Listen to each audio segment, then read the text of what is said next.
His teacher never called on him until the day she decided to humiliate him in front of everyone. But when he started playing, the look on her face said it all. She never saw it coming. Elijah Rivers sat near the window, pencil tapping rhythmically against his notebook. It wasn't nerves, just a habit, one his mother always told him to break, but it helped him think. The classroom at Jefferson Middle School in Little Rock, Arkansas, buzzed with the usual pre-lesson chatter, but Elijah kept his focus on the worksheet in front of him. He liked getting things done early. Ms. Abigail Thornton stood at the front of the room, skimming her notes. She had been teaching 6th grade for nearly 15 years, and in that time she had developed a reputation. Strict but fair, at least in the eyes of those she favored. Elijah had never been one of them. It was never obvious. She didn't raise her voice, didn't insult him outright, but she rarely called on him when his hand was up. If he got a question right, she moved on quickly. If he got one wrong, rare as it was, she lingered, almost savoring the moment. Elijah noticed. So did a few of his classmates. "Yo, she barely even looks at you," Tyler Whitman, the boy sitting next to him, whispered one afternoon. "You got, like, teacher invisibility or something?" Elijah had only shrugged. "Guess I do." But today, something felt different. Ms. Thornton was glancing his way more than usual. Not in a way that signaled trouble, but something else. Anticipation? The lesson began. A standard history discussion, something about the Civil War. Elijah took notes, listening, waiting for the usual pattern to repeat. But then, something unexpected happened. "Elijah," Ms. Thornton said, her voice crisp. "Why don't you answer this one?" Heads turned. Elijah blinked. She never called on him. He sat up straighter, scanning the board. General Sherman's march to the sea was a military campaign aimed at breaking the Confederacy's resources and morale. She murmured. Not bad. Not bad. It was a textbook perfect answer. A few students exchanged glances. Tyler shot him a look that said, "What was that about?" The lesson carried on, but the shift had been made. Ms. Thornton wasn't ignoring him anymore. She was watching. And then, right before the bell rang, she made her move. "Elijah," she said, as students began packing up. "Stay behind for a moment." A few heads turned again, but no one said anything. Elijah took his time, putting his notebook away before approaching her desk. "I overheard you talking the other day," she said, clasping her hands together. "About your grandfather." Elijah frowned. "What about him? You said he was a musician." Something in her tone made the air feel heavier. He nodded. "Yeah. He was a pianist. Played jazz." Ms. Thornton's lips curled just slightly. Not quite a smirk, but something close. "Interesting." She leaned back in her chair, tapping her fingers against the desk. "You must have picked up a thing or two." Elijah didn't answer right away. He wasn't sure where this was going, but it didn't feel right. "A little," he admitted. Her smile widened, but there was no warmth in it. "Good to know." The bell rang. Elijah grabbed his bag and turned toward the door, but her voice stopped him. "Tomorrow, let's see what you've got." He turned back. "What?" "The piano in the corner," she said, gesturing toward the old upright instrument collecting dust at the back of the room. "You'll play something for the class." Elijah stared at her. A few remaining students had paused near the doorway, eyes flicking between them. "Why?" Ms. Thornton tilted her head, as if the question amused her. "Why not? You said your grandfather played. I'm sure you have some of that talent in you." Elijah knew that tone. It wasn't curiosity. It wasn't encouragement. It was a setup. But he wasn't about to back down. Elijah barely slept that night. He lay in bed, staring at the ceiling, the conversation with Ms. Thornton replaying over and over in his head. This wasn't a request. It was a challenge, and he knew exactly what kind. She expected him to stumble, to embarrass himself, to reinforce whatever opinion she had already formed about him. But she didn't know the full story. The next morning, Elijah walked into the classroom feeling the weight of something unspoken. Word had traveled fast. Whispers followed him as he took his seat. "You gonna play today?" Brandon Hall, one of the louder kids, smirked from across the room. Elijah didn't answer. "Didn't know you were a piano guy," Tyler murmured beside him. Elijah kept his eyes on his notebook. "There's a lot of things people don't know." Ms. Thornton entered, setting her books down with an air of satisfaction. She barely acknowledged the students settling in, her focus drifting toward Elijah before she began the lesson. The first half of the class dragged on, but Elijah could barely hear any of it. His mind kept skipping ahead to the moment she would call on him. And then she did. "Well," she said, closing her book and glancing at the clock, "we have a little time before the next lesson." "Perfect." She turned toward the old upright piano in the corner. "Elijah, let's see what you can do." The air in the room changed. Students shifted in their seats, some whispering, some watching closely. Elijah didn't move right away. He felt every eye on him. His heartbeat wasn't fast, but it was strong, steady. Then he stood. A few muffled laughs rippled through the room as he walked toward the piano. Someone muttered something he couldn't quite catch, but he didn't need to. He already knew the tone. Ms. Thornton clasped her hands together. "Play whatever you'd like." Elijah studied the piano. It was old, keys slightly yellowed from age, a few of them chipped at the edges. He ran his fingers lightly over them, just once. The instrument was out of tune. Not by much, but enough. He inhaled, sat down, rested his hands on the keys. He knew exactly what he was going to play. Then he heard it. Someone stifling a laugh behind him.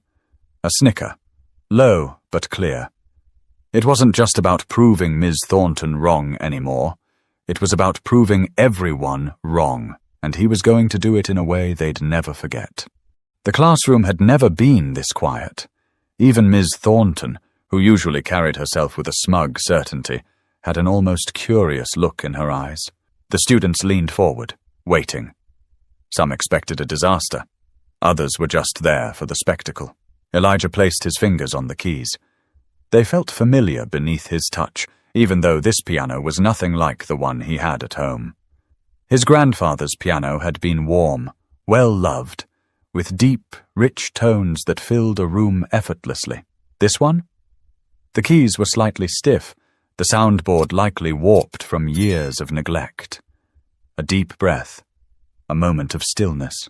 Then he played. The first few notes drifted through the air, soft and steady. A blues progression, the kind his grandfather had played for hours on humid Arkansas afternoons. Elijah's fingers moved with confidence, rolling through the chords, his left hand keeping time while his right danced over the melody. The classroom shifted. The whispers stopped. Even the kids who had been smirking before sat frozen. Ms. Thornton crossed her arms, her brows furrowing ever so slightly. She had expected hesitation, maybe a shaky start. Instead, she was hearing something she hadn't prepared for. Elijah didn't stop to see their reactions. He wasn't playing for them anymore. He was playing for himself, for his grandfather. He let himself sink into the music, feeling each note as if it were telling a story only he understood. His fingers glided effortlessly, striking a balance between precision and raw emotion. It wasn't just technical skill. It was a conversation between him and the keys. And then he took a risk. He shifted into something more complex, letting his hands weave intricate runs up and down the keyboard. A progression his grandfather had taught him, one he had struggled with for months before finally mastering it. A deep, rolling bass line pulsed beneath a soaring melody, notes colliding and resolving in perfect harmony. The longer he played, the heavier the silence became. The weight of it settled over everyone in the room, wrapping around them like the very notes filling the air. No one laughed now. Tyler, sitting near the front, leaned forward slightly, his eyes wide. Brandon, who had cracked a joke earlier, had his arms crossed, but wasn't smirking anymore. A few other students exchanged glances, their expressions a mix of shock and something else, something close to admiration. And then, the crescendo. Elijah's fingers pressed firmly against the keys, striking chords that echoed against the walls. The music swelled, filling every inch of the room, every quiet space where doubt had once lived. He pushed harder, letting the final run carry the weight of everything he hadn't said. And then, silent. The last note hung in the air for a moment before fading. Elijah lifted his hands, resting them on his lap. For a second, nobody moved. Nobody spoke. Then a single clap. It came from the back of the room. Then another. And another. Within seconds, the entire class was applauding. Tyler let out a low whistle. Damn. Brandon, still sitting with his arms crossed, gave a small shake of his head. I didn't know he could do that. Elijah exhaled, his heart pounding, not from nerves, but from the sheer energy of what had just happened. He had done more than play. He had changed something. The applause swelled, students looking at each other as if they had just witnessed something they weren't supposed to see, something they would remember. But the loudest silence of all came from Ms. Thornton. Ms. Thornton's face was unreadable. She stood by her desk, arms still crossed, lips pressed tightly together. The applause continued around her, but she hadn't moved. She hadn't said a word. Elijah sat still, hands resting on his lap, breathing deeply. He wasn't smiling, wasn't looking for approval. He just let the moment stretch, letting them all sit with what had just happened. Then finally Ms. Thornton spoke. Well, she said, her voice clipped. That was unexpected. The clapping died down, students glancing between her and Elijah. A few kids still whispered excitedly, but the energy in the room had shifted. It wasn't just entertainment anymore. Where did you learn to play like that? She asked, tilting her head slightly. Elijah met her gaze, unflinching. My grandfather. Something flickered in her expression, but it was gone too fast to name. She straightened. I see. A pause. Ms. Thornton tapped her fingers against her desk, the only sound in the now silent classroom. Then she turned to the rest of the students, as if shaking off whatever thoughts had crossed her mind. All right, let's get back to our lesson. But nobody moved. Elijah glanced around. Tyler was still watching him, eyebrows raised like he couldn't believe what he had just seen.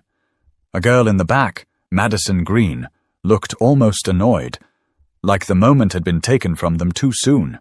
Brandon scoffed under his breath. That's it? Miss Thornton's eyes snapped to him. Excuse me?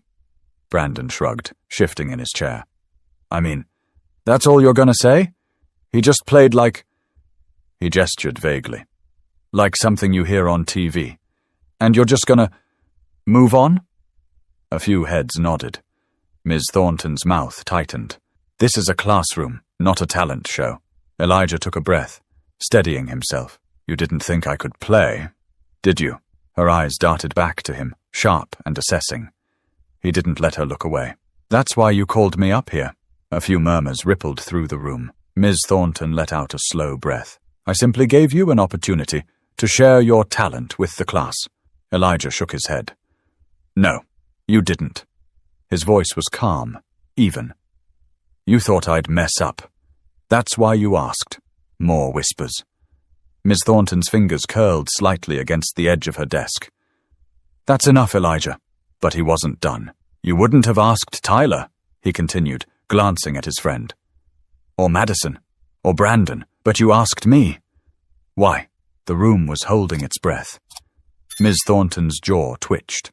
You're out of line. I don't think I am. Her eyes darkened, her posture stiffening. Sit down. For the first time all year, Elijah didn't immediately do as he was told. He looked around the room. At his classmates. At the ones who had ignored him before. The ones who had underestimated him. The ones who had smirked when she called his name. Then, slowly, he stood. The silence felt heavier now. Charged. And Ms. Thornton, for all her usual control, looked just a little bit shaken. But this time, she wasn't the one in charge of the room. Elijah walked back to his seat slowly, feeling the weight of every step. His heart wasn't pounding anymore. He wasn't nervous. If anything, a strange sense of calm had settled over him. He lowered himself into his chair, still feeling the stares from all around him. Tyler gave him a slow nod, one that didn't need words. Madison was still watching Ms. Thornton, arms crossed like she was waiting for something more. But Ms. Thornton had turned away. She flipped open her lesson plan, eyes fixed on the page as if she could pretend nothing had happened. Let's move on. The room didn't shift back to normal as quickly as she expected. The energy lingered. People still whispered. It wasn't just about the music anymore. Brandon leaned back in his chair, arms crossed. Kinda weird how you don't want to talk about it. Miss Thornton's eyes snapped up. Excuse me? Brandon shrugged. You made a big deal out of him playing, but now you're acting like it never happened. A few quiet agreements rippled through the room. Ms. Thornton's grip on her book tightened. That's enough. But Elijah had seen it. The hesitation, the discomfort, and so had everyone else. For the rest of the class, Ms. Thornton's usual authority felt thinner, like a glass window that had just been cracked. She still controlled the lesson, but the students weren't as engaged. The usual rhythm was gone. When the bell finally rang, chairs scraped against the floor as students packed up their things, murmuring to each other as they filed out. Elijah slung his bag over his shoulder, moving toward the door, but just before he stepped out, Ms. Thornton called his name. Elijah! He turned back. For a second, she looked like she might say something meaningful, something real. Instead, her expression hardened. I hope you understand that this is still my classroom. Elijah studied her. Then, in the same calm, steady voice he had used before, he said, I know. A beat of silence passed between them. Then he walked out. In the hallway, Tyler caught up to him. Bro, what was that? He shook his head, grinning. You just flipped everything upside down. Elijah let out a breath. Yeah, Tyler nudged his shoulder. So, you gonna play again? Elijah thought about it. About the feeling of the keys beneath his fingers, about the music filling the room. He smiled. Yeah, I think I will. Because today he hadn't just played music. He had been heard. Elijah walked home that afternoon with a lightness in his step. The sun hung low over West Markham Street, casting long shadows as he weaved through the familiar route. The weight he had been carrying since yesterday, the tension, the doubt, was gone. At the corner store near his neighborhood, he stopped to grab a bottle of water. Mr. Henson, the older man who owned the shop, watched him with a knowing look. You look like a kid who just did something important. Elijah hesitated, then smiled. Maybe I did. By the time he reached home, the smell of fried catfish and cornbread filled the air. His mother was at the stove, humming as she flipped a fillet. You're home late? Elijah dropped his bag by the door and sat at the kitchen table. Had a long day. His mother glanced over her shoulder. Good or bad? He thought about it. About the way the room had fallen silent, the way Ms. Thornton had looked at him, the way his classmates had seen him differently, really seen him for the first time. Good, he said finally. Really good. She turned off the burner and wiped her hands on a dish towel before sitting across from him. You want to talk about it? Elijah nodded. And for the next 15 minutes, he told her everything. She didn't interrupt, didn't rush him, just listened, her expression shifting between concern, pride, and something else, something softer, almost sad. When he finished, she exhaled. Sounds like you made her uncomfortable. I think I did. She studied him. And how do you feel about that? He didn't have to think long, like it was supposed to happen. His mother smiled, reaching across the table to squeeze his hand. Good. The next day at school, things were different. Not drastically. Ms. Thornton still ran her class the same way, still called on the same students, still acted like nothing had changed. But the energy in the room had shifted. People saw her differently now, and they saw Elijah differently too. During lunch, a few students, ones who had never spoken to him before, stopped by his table. Dude, you were insane on that piano, Madison said, sitting across from him. How long have you been playing? Since I was 5. Tyler shook his head. Man, you've been holding out on us. Elijah smirked. Guess so. From across the cafeteria, Ms. Thornton walked past, tray in hand. Their eyes met briefly. This time she looked away first. And Elijah? He just kept eating, because he had already said everything he needed to say. Some lessons aren't taught in books. Some moments change the way people see the world, whether they want to or not. Ms. Thornton had spent the year looking past Elijah, and in just a few minutes he had made sure she would never do it again. Maybe she would never say it out loud. Maybe she would never admit what she had done, what she had assumed. But it didn't matter, because now Elijah knew something that she didn't. When people try to silence you, when they try to underestimate you, the best thing you can do is let your talent speak louder than their doubts. And when you do, they'll have no choice but to listen. If this story moved you, don't forget to like, share, and subscribe. Because sometimes the most powerful stories are the ones that remind us to stand tall, no matter who's watching.